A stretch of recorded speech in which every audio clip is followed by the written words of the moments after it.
Yesterday, December 7th, 1941, a date which will live in infamy.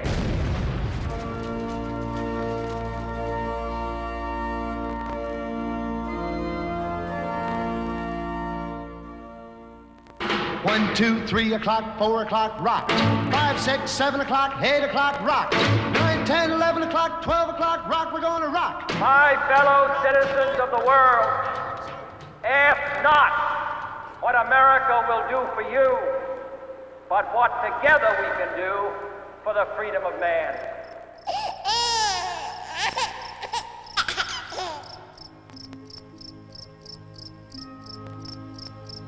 Oh, holy night, the stars are brightly shining. It is the night of the dear Savior's birth.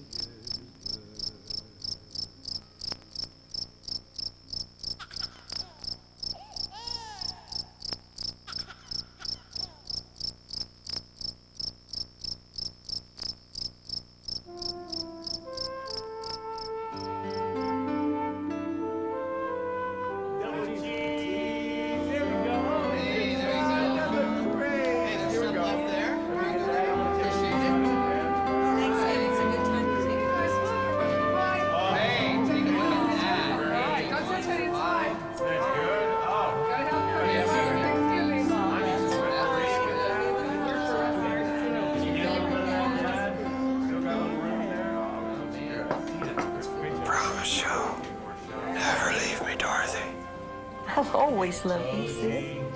Okay, everybody. Okay, be quiet now. I want to offer a toast to Grandma Dorothy and Grandpa Sid. We give thanks for all they've given us over the years, and we hope we'll all get together for many, many more Thanksgivings. Pick up your glass, Dad.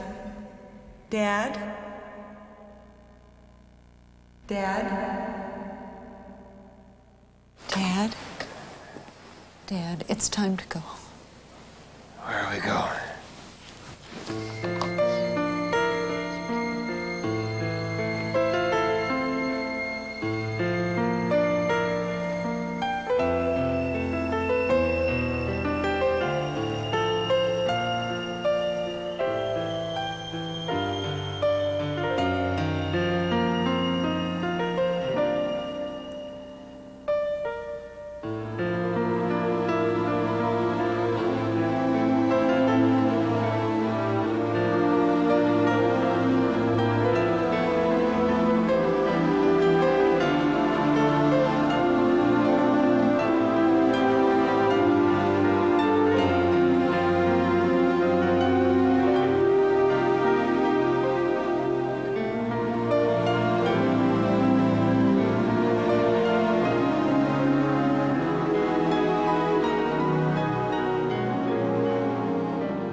In Colombia, the drug cartel exists. Back in the U.S., a plane crash. White House, a giant tomato. Santa Claus was here. There's presents everywhere. Sid, come on. Kids can't open presents without you. Hurry up. But you're gonna need to have a big task to finish. Gee, guys, you know, I'm racking my brain here. I just can't seem to find the perfect trick to talk about the magic of nature. You know, I'll think of one thing, and then I'll think of more other things. Boy, it's tough. The lodgepole pine tree. Perfect. Dr. Wilderness, all the trees will be burned down after forest. Oh, don't worry about that, Jimmy, because the lodgepole pine is the only tree I know about that can survive a forest. Who's that? You see, it takes It's me, Josh. and 70 degrees of You heat to eat? make a lodgepole pine Yeah. cone pop open. So a new tree. Your TV's messed up. Yeah, that was cool. I really I can fix it. That was neat, but I like how you changed the flowers. Jake. And flowers make That's better, isn't it? rough green. It's the same. What'd you do? Oh, hey, Sid. Can I go get that car collection? What collection? Nick's collection of model cars. Mrs. Mitchell said I could have them last summer. She said Nick's all grown up and his kids don't want the cars. Where are the cars? Downstairs. I don't go down there anymore. The steps are too close together. Mrs. Mitchell wanted me to have the cars. But you know, if you don't want me taking them from here, we could do our other idea. Other idea. Us being partners. Remember you said after Mrs. Mitchell died, we were partners. I didn't really eat. Can I get something? You get it. What sort of machine is that, Herb? She drives me crazy when she calls me Herb. My name is Herb. Don't call you Zippy, When I said our other idea, what I really meant was your idea. Or Mrs. Mitchell's. She's the one that said it. Said what? Said I should take care of you. I could take care of Nick's car collection and everything in the house. I could just sort of be here. Kind of move in. What? That way we could take care of each other. Better. See, I know I told you my mom's divorce wouldn't be final till next month, but what happened is she wants to move out of her house next door right away. So we're going tomorrow. We're gonna go up to my grandma's and stay there for a couple nights. Then we're moving in with a friend of my mom's. So we have to do our plan right away, tonight. And I was thinking, if I'm gonna take care of Nick's car collection, like Mrs. Mitchell wanted me to, then I could sleep up in his room, too. I think that's what she wanted. Don't you? You can't stay here. See, it would only be for a couple weeks. Because if my dad comes back and no one's around, then he'll leave for good. Why is he leaving anyway? He's your dad. He didn't like things the way they were. He never liked me too much. He wanted a better family. There's nothing wrong with you, Josh. That's because you like me. See, we're a team. You and me know just how to get along. Don't you remember when you told me it'd be okay if I moved in? It was just after Mrs. Mitchell died, and you were so lonely. I think you're still lonely. I'm all right. You go home and come back tomorrow. We'll watch a ball game on that television. Sid, the thing is I won't be here tomorrow. I keep telling you. Look, I got a shopping bag filled with some clothes in my room. I can run and get it and take it up to Nick's old room. And I'll go right to sleep. You'll never have to yell at me. I know you thought it was going to be a couple more weeks till I moved in, but I got to do it tonight. You don't have to worry about my mom saying okay, because she doesn't care what I do. I can't go with her, Sid, please. Now look, you gotta think things through. You can't stay here. You just can't. But you know Mrs. Mitchell wanted me to stay here. Why else would she show me how to run the washing machine and cook soup and stuff? You and her promised me. Now you're breaking your promise. You got ideas in your head and I didn't put them there. I don't break promises. Neither did Dorothy. Dottie and I were always very careful to never break a promise to any of our kids. You're a good boy, Josh. But you gotta understand, can't take care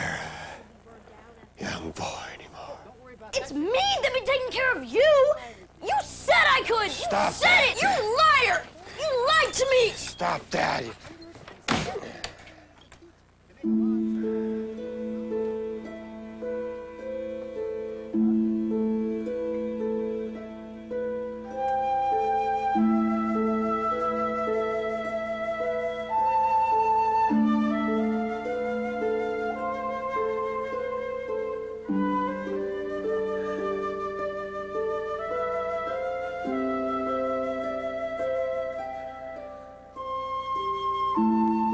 Sid, Nick is going to enlist. He's too young. Promise me you'll talk to him. He looks up to you.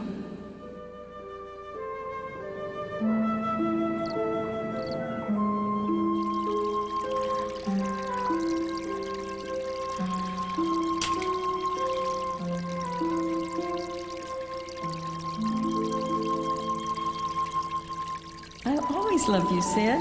You liar! I want to offer a toast to Grandma Dorothy and Grandpa Sid. I always loved you, Sid.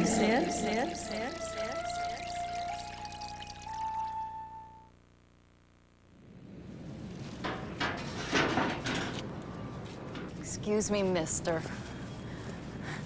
Look, I know my kid comes over here a lot, and that's okay. But I don't appreciate your filling his head with a lot of nonsense. When your missus was alive, she took pretty good care of Josh. I'm sorry she passed away. But now Josh has run away.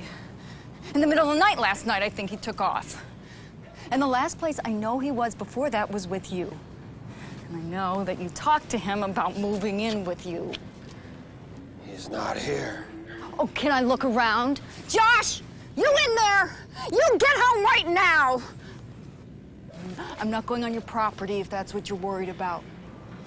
But if that kid's not home in half an hour, I'm calling the cops, and you can just deal with them. What gives you the right to tell the kid that he ought to leave his family? And how in the world did you think you were going to take care of him? You can't even take care of yourself. I think you're going to kill yourself in there if you want my opinion. And I'm going to tell the cops that, too.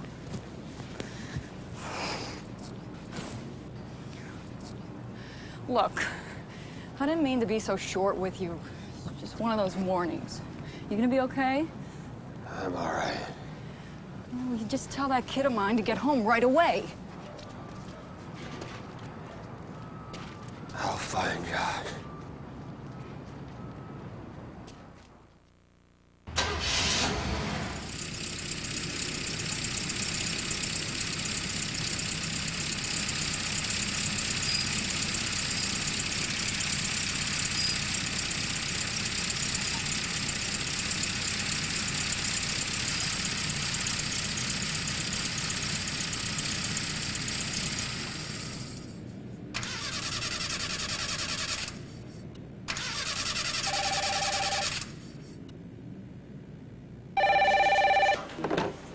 United Mortgage Company. I need Jean. One moment, please. Yeah, tell her it's her dad. This is Jean. Jane? Dad? I need your help. Are you all right? Has something happened, Dad? Boy's missing. Little fella thought he was moving in here. Got things all out of whack. Yes, 3 copies. What are you talking about? Who's missing? Help me get that car stuck out there. The garage door was open? Where is the car now? Now, you're not listening. Josh has run away. Do you mean Jeff? Your grandson? Jeff has not run away, Dad. I dropped him off at school an hour ago. He's fine. Now, you stay away from that car. What do I do if the cops show up? Dad, now listen. I'm going to call Ellen and Chris. Maybe one of them can come over and sit with you. Did you take your pills this morning? Yeah, I took them. They don't make me feel any better, any worse. And nobody's run away, Dad. Jeff is fine. Okay? Okay? Now you go and sit in your chair and take a nap. Ellen or Chris will be there soon. And don't you call me at work again unless it's an emergency, okay? They pulled me out of an important meeting for this.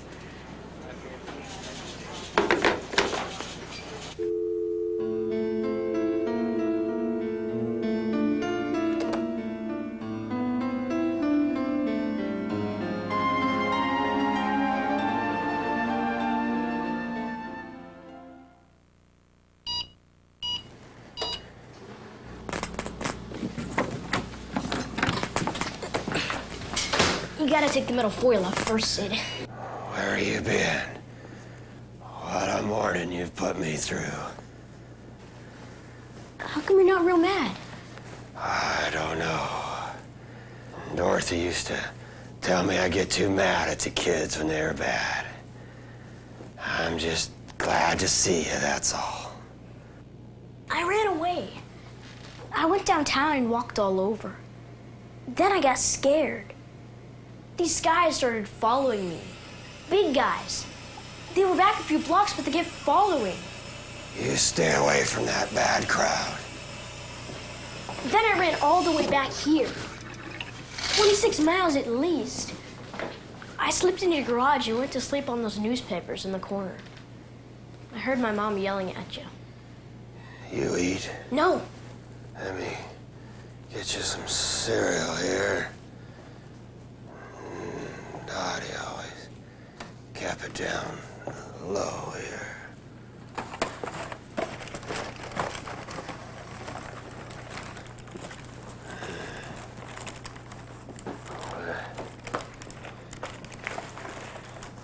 Slow down. Liable eat the cardboard the way you're going.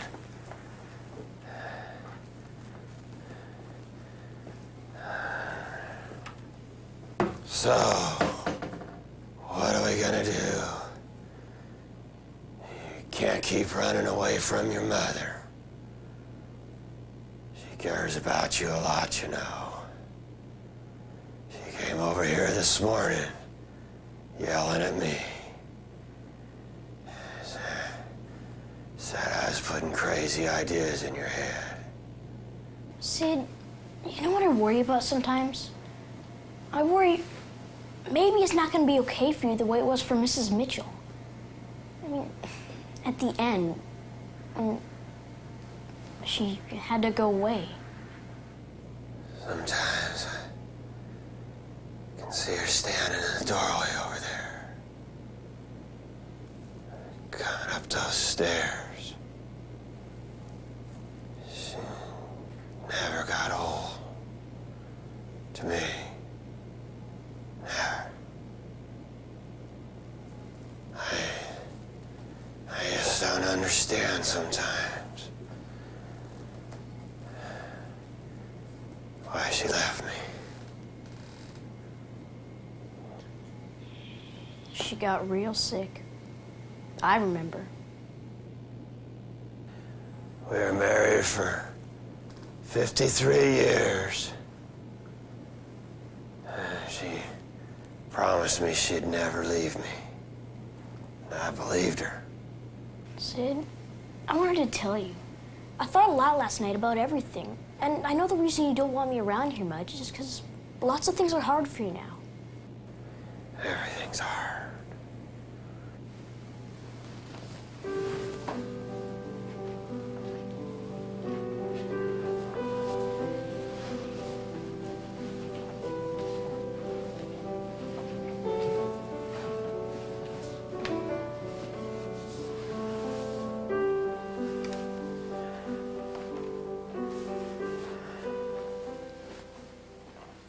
Sid, if I go away with my mom after all, is everything going to be okay? I mean, when Mrs. Mitchell was here, you had someone to take care of you. I promise you, Sid, that even if I do go away with my mother, I'll still come back and take care of you sometimes. You promise you'll come back. Nick promises to come over and watch a ball game with his dad. The doctor promises if I take a couple pills, I'll quit being so tired. Dorothy promises. Mrs. Mitchell's gone, Sid. That's the trouble with promises. They all get broken. Except when you're old. You just don't have the strength to fight the pain anymore. You just get lonely.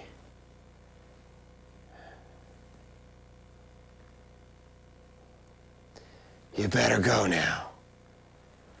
Remember, your mother loves you a lot. She cares about you. You better go now. I don't want her over here again. You want that car collection of Nick's? You go get it. Sid, what are you gonna do today? I'm not gonna be around here anymore. Is everything gonna be okay when I leave? I'm all right. Tired. If I get the energy, I'll go get that car back in the garage. But I'm fine. For a big liar. Sid, you won't believe it, but there are people out there at night who have pet rats that walk on leashes. I'm serious. And one lady had green hair. Hey, there comes the U-Haul. My mom got a truck. I bet it's got those ramps and everything. Well, I better get that car collection. And Sid, you can tell Nick I'll be real careful with the cars. Sid, you take a nap and I'll be back and say goodbye.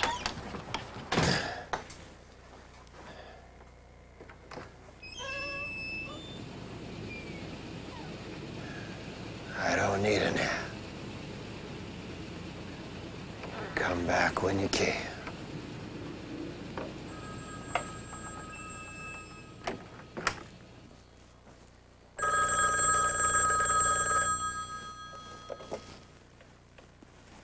Hello? Hi, is this Sid Mitchell? Yes, Sid. Sid, this is George Evans. I'm the manager at Park Rose Retirement Residence. I just thought I'd call to say hello. You and your daughter came over and toured with us last summer. I think it was after church. I don't go to church much anymore. I haven't heard from you for a while. Is there anything I can do for you? I had some excitement this morning. A young fella ran away. Oh, someone in your family? No, a neighbor boy. Tried to get that car out of the garage, but got stuck. Oh, I'm sorry. Is there anything I can do to help? With the car, I mean. No. My wife passed away last year. That's what happens to old people, you know. Hearts give out. No strength. Think about the wife a lot these days. Funny thing, all our married life, she took care of me. Towards the end there, it was me taking care of her. I'm just tired this morning. Had this young fella run away. He came back, though. We got talking, him and me.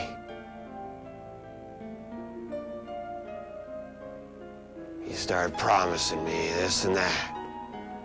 You know how young people get carried away. I cut him short, though. Told him I didn't want his promises. I remember the promises from everybody through the years. And the way it didn't mean that much to me when the promises got broken. Because I was young. Now I listen hard when people make a promise. I find the energy from somewhere to understand. And I never forget. Or at least I don't want to forget. I remember too much that isn't important anymore, except to me.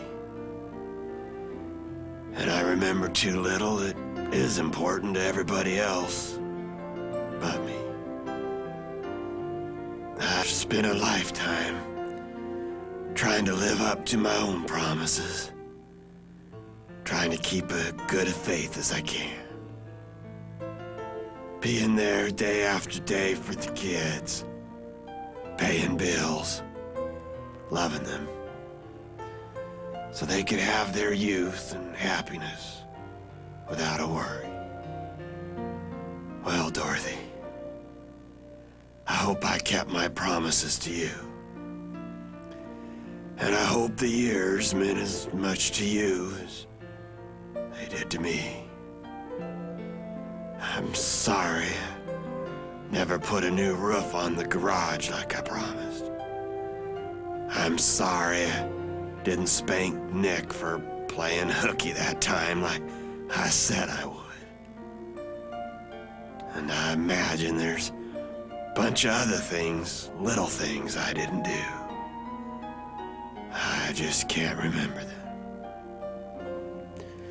But I kept my promise to love you for a lifetime. The only thing I'm going back on there is that I didn't quit loving you at the till death do us part business. I still love you. And I promise I always will. Remember, I promised you, Dottie, someday I'd learn to dance. Well, look at me now, Dorothy. In the retirement residence where I'm living now, they get me out on the dance floor quite a bit.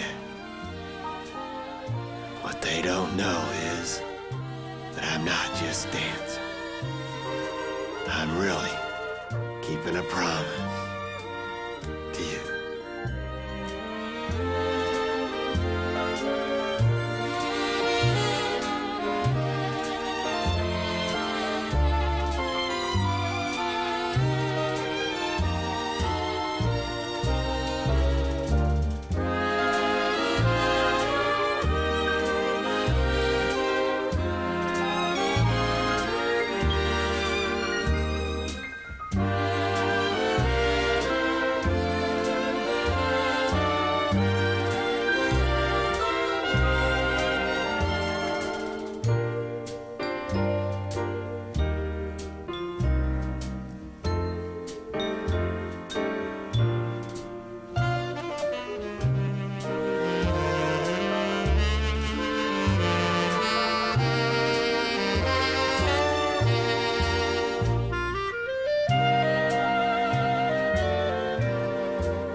In church one morning, years ago when I was a young boy, I saw an old man a few pews before me reach into his coat for his wallet as a collection plate was coming down his row.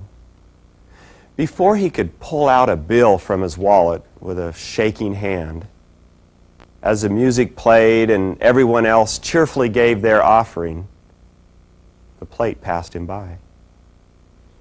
I watched him sit back in confusion and pain, a simple gesture of love denied. It was a small moment, inconsequential, some might say.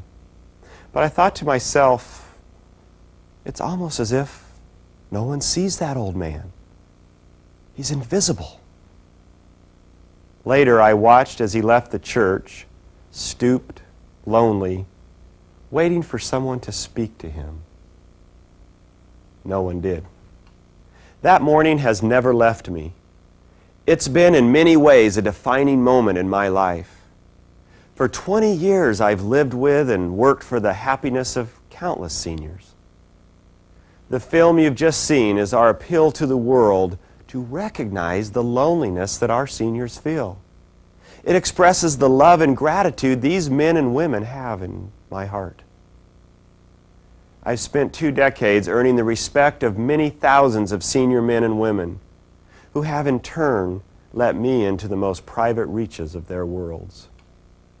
But it wasn't until I accepted my own personal challenge to become a senior on film and in public, under the relentless scrutiny of a director, the camera, and my own heart, that I got a glimpse of what it was like to live their life. Our production team spent countless hours working on the script, revising, rethinking, and finally holding everything up to the standards of a new senior friend we had all made from the script, Sid Mitchell. Would Sid say this, and how would Sid react to that? What would Sid do in this situation? These were the constant questions we all had. But it wasn't until rehearsals and the costume and makeup tests began that I really met Sid in a personal way. And as any good friend will do, he took over my heart. I went into the world made up as Sid just to see how I would be treated. For the most part, I was ignored. And sadly, as I made my way through shopping malls, restaurants, and even some retirement communities, I realized I was invisible. And so I ventured out alone as Sid with all my physical restraints in place. I realized the loneliness in a world that moves too fast. When principal shooting began, I had my call at 4:30 a.m. every day. For close to 5 hours, I sat in that makeup chair under bright lights and watched my body deteriorate until I was an 80-year-old man. Those quiet hours with the makeup man who was concentrating too hard on his work for idle chatter left me the poignant silence to reflect on what Sid and I were about to go through. As the makeup slowly sunk into my pores and added lines and wrinkles, I felt my strength wane. I was tired. I couldn't move the muscles in my mouth very well. When the wardrobe woman added the straps and belts and weights that pulled me into Sid's stoop posture, it became an effort just to raise a hand, let alone walk across the room. Hearing aids plugged my ears. A pair of thick glasses clouded my vision. I became a prisoner inside my body, and the effort it took to try to communicate with the people around me drained me to the point of exhaustion.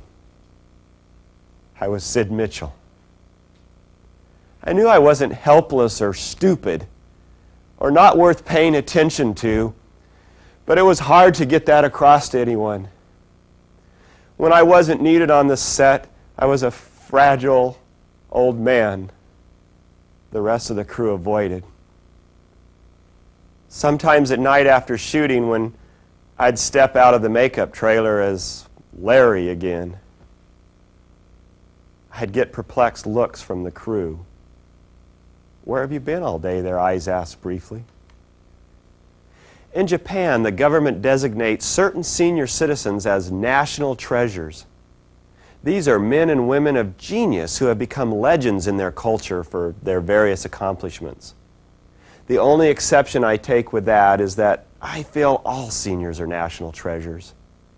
Around the world, these people are living legends to whom we all owe not only thanks for the gift of life, but honor. When we were their children, before we could even walk and talk, they made promises to us, and they kept those promises.